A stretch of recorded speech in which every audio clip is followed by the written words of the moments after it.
السلام علیکم۔ وعلیکم السلام ورحمۃ اللہ وبرکاتہ۔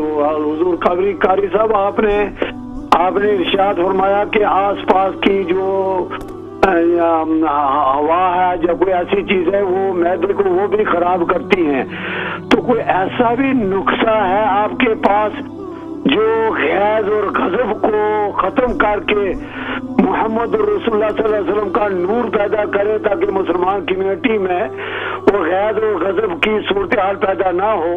ایسا بھی ہے آپ کے پاس کوئی نسخہ؟ بالکل بالکل ہے، وہ پھر بتائیں تاکہ آپ کا نام کیا ہے؟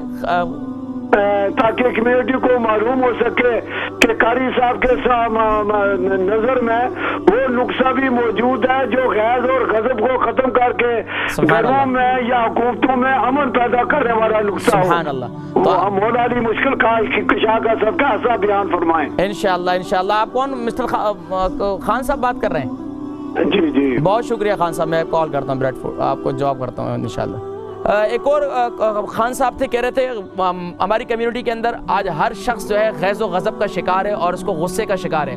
قرآن کریم فرقان حمید کی یہی آیت مبارکہ، آیت نمبر 134 سورہ آل عمران پارہ نمبر 4، وَالْكَاظِمِينَ الْغَيْظَ وَالْعَافِينَ عَنِ النَّاسِ وَاللَّهُ يُحِبُّ الْمُحْسِنِينَ۔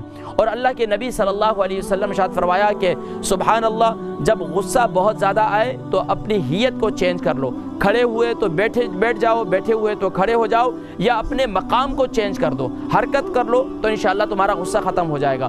اسی طریقے سے اب ایک اور حل جو ہے وہ بزرگان دین فرماتے ہیں کہ کثرت کے ساتھ اعوذ باللہ من الشیطان الرجیم، بسم اللہ نہیں، صرف اعوذ باللہ من الشیطان الرجیم ایک سانس میں 7 مرتبہ پڑھو۔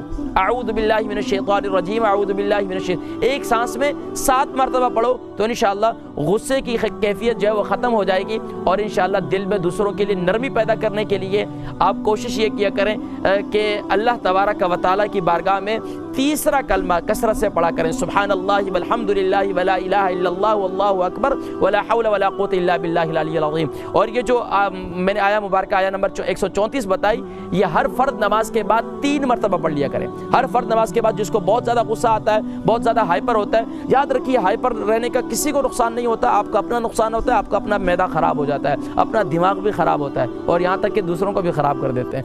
تو بہرحال کہ اس کے نقصانات ہی نقصانات ہیں۔